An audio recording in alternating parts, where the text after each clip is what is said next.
সে পায় না যে সন্তান তাই কিছু দিল।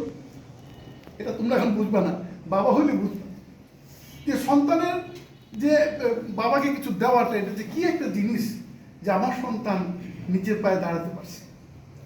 আর সন্তান যদি খারাপ হয়, পৃথিবীতে ওই বাবা মার কষ্টের চেয়ে আর বড় কষ্ট আর কিছু উঠতেই পারে না। এই জন্য তোমরা সন্তান সমতুল্য। আমার ছেলেরা তোমার মতো, আমার বড় ছেলে তোমাদের মতো, তোমরা তো আমাদের সন্তান সমতুল্য। আজকে দেখো এখানে তোমরা যারা আসো, কেউ আমরা রাজনৈতিক পরিচয় আমরা বাঁচবো না, কেউ এখানে আমরা রাজনীতি করতে আসি নেই। এখানে আমরা কি করতেছি, মানুষ হতে আসছি ভাই।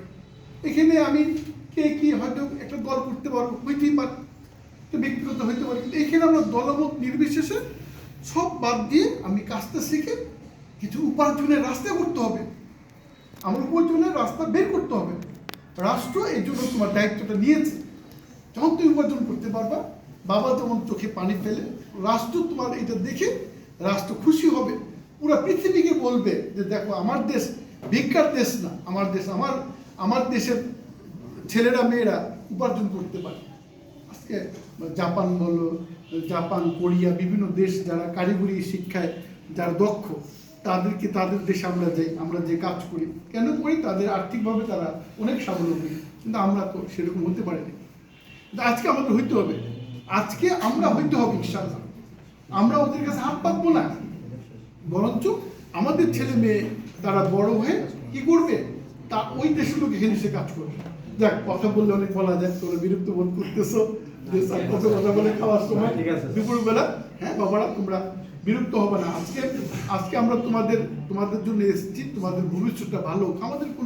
আমাদের কি চাওয়া পাওয়া আছে বলো? সরকার আমাকে একটা দায়িত্ব দিয়েছে, আমি একটা চাকরি করি, আমাকে একটা ভালো বেতন দেয়, হ্যান্ডসাম স্যালারি, আলহামদুলিল্লাহ আমি ভালোই চলতে পারি। এই যে তোমার এই স্যাররা আছে, তাদেরও কিছু বেতন দেয়, তারা চলতেছে আলহামদুলিল্লাহ। তোমাদের কাজটা হচ্ছে কাজটা নিজেদের করা। যদি তুমি না আসো, লসটা কার ভাই? আমার না, তার না তোমার, বলো? লসটা তোমার, এই লসটা করো না।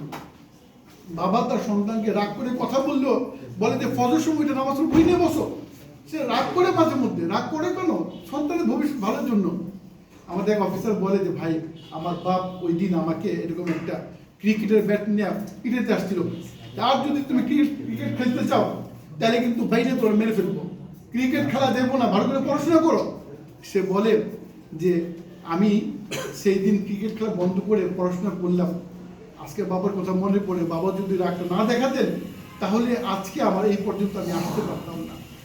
তো বাপ তো রাগ দেখায় সন্তানের ভালোর জন্য, ঠিক কিনা বলো? তোমার এই স্যাররা তোমাদের রাগ দেখাবে তোমাদের ভালোর জন্য। তাদের ব্যক্তিগত কি চাওয়া পাওয়া আছে বলো? হ্যাঁ, কি চাওয়া পাওয়া আছে? তোমার প্রতি রাগ কেন করবে? করবে ওই জন্য যারা আমার ছেলেরা সে কিন্তু পড়তেছে না কেন, তারা কিছু ইনকাম করতে হবে, আর্ন করতে হবে, তবে তাদের ক্রেডিট যে না আলহামদুলিল্লাহ আমরা একটা ভালো কাজ করছি, আমাদের এই ভাই বোনরা কিছু কামাইতে পারতেছে, এটা তাদের কি থাকবে, যে মানে ভালো লাগার একটা বিষয় থাকবে। আর ব্যর্থতা তোমাদের, ব্যর্থতা আমাদের, কিন্তু সবচেয়ে ক্ষতি তোমার। দিন শেষে ক্ষতি দেখার বলো, তোমার ক্ষতি হয়। সরকার 3টা মাস তোমার কাছে এত ইনভেস্ট করলো আর তুমি শূন্য নিয়ে চলে গেলা। কিন্তু যদি তুমি খাটো তাহলে যে তোমার দেখবা যে অনেক ডলার নিয়ে যেতে পারবো, অনেক টাকা নিয়ে যেতে পারবো ইনশাআল্লাহ। আমি ব্রাহ্মণবাড়িয়ার ছেলেমেয়েরাকে, চিটাগাং বিভাগে আমার ব্রাহ্মণবাড়িয়াটা মানে পর্যায়ে মানে 1-2-এর মধ্যে এসে ছিল, এত ভালো রেজাল্ট করেছে ছেলেমেয়েরা।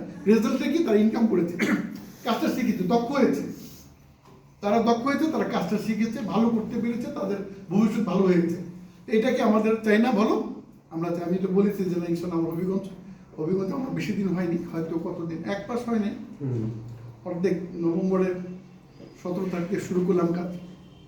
তো যাক, আমার খুব ভালো লাগছে। আমার চাকরির আর 2-3 বছর আছে, আমি এখানে শেষ করবো। আমি বলে আমি আর কোথাও যাবো না, হয়তো এখানেই শেষ হবে ইনশাল্লাহ তোমাদেরকে নিয়ে। তোমরা ভালো থাকবা, তোমরা তোমাদেরকে গর্ব করতে পারবো যে আমার হবিগঞ্জ, আমার ছেলে মেয়েরা আজকে একটা ভালো পর্যায়ে এসেছে। আমার চাকরি জীবনের শেষে বলতে পারবো না।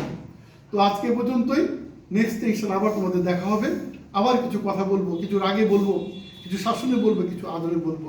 সব কথা আপনার মেনে নিবা, যে বাপ যেভাবে বলে, বাবার কথাটা সবাই মেনে নেয় সন্তান হিসেবে, ঠিক এরকমই স্যারদের কথা ওরকম মনে করে মেনে নিবা। আজকে পর্যন্তই, ভালো থাকো। আসসালামু আলাইকুম। ওয়ালাইকুম আসসালাম।